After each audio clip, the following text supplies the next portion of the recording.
Welcome to Local Gov Strategy TV. Today I've got with me Chris Williams, who is the Chief Executive of Buckinghamshire County Council. Welcome, Chris. Thank you. Chris, when these times of austerity are over, will local government get back to normal, or will things always be different? No, I think this is the new normal. I think the age of austerity is with us at least until 2018, if not longer. In my own case, by 2018, we will have lost about half of our non-schools budget. That's £180 million. And there is no way in which we can continue to provide the same range and quality of services in the same way. So we have to look at doing things differently. That will change the whole nature of local government and the skills of our staff, the way in which we operate, the partnerships that we create, and most significantly, the changed role of elected members. So how will things be different? What will it actually look like? What will it actually look like? Well, I think it will be very much different to today. I don't think we will continue to deliver the same range of services. Some things we will have to stop. I think that we will have a whole series of different delivery mechanisms, partnerships with the private sector, partnerships with the voluntary sector, partnership with other upper tier authorities in the case of county councils.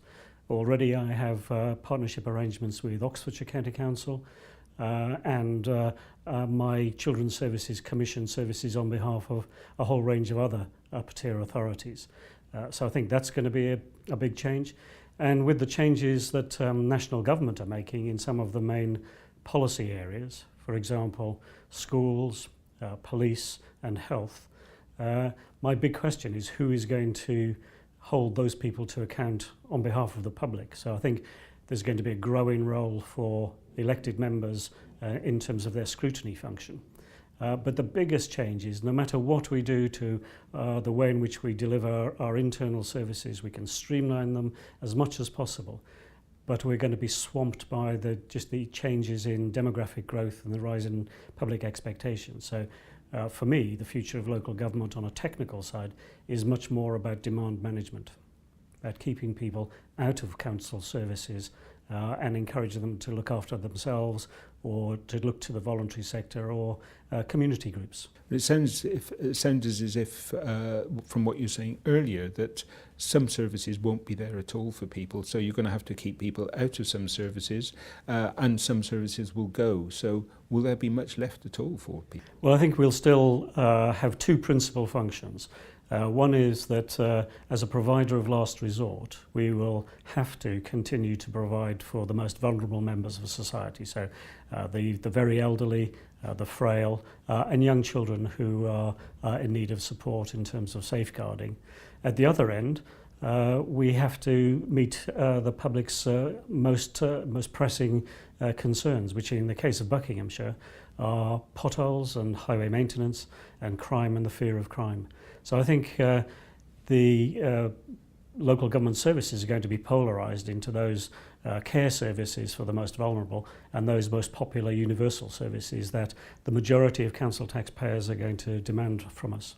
But it sounds as if then some of the services and features really of a local government landscape that are beneficial but not essential or are not on the top of the public's priority list, it sounds as if they're going to go. Well, not necessarily go, but certainly be delivered in a different way.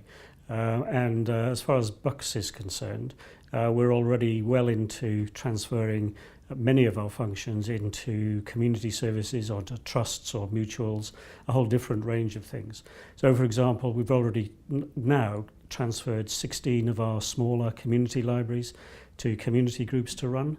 We've just transferred all of our youth services, other than direct outreach, to community groups.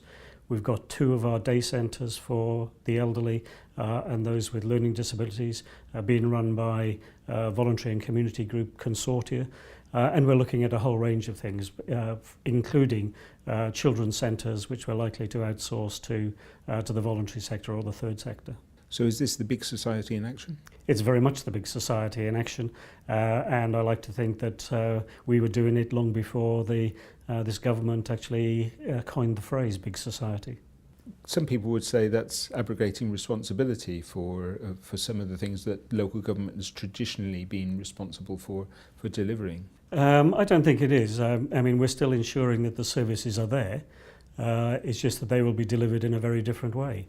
We've taken a view that as a council we will move away from direct service delivery, and we have a whole range of different partnership arrangements with the private sector, with the voluntary sector, and the services will continue, but in a very different way. People say that the future is uncertain. Well, the only certainty that there is that local government in the future will be very different to local government as it is today.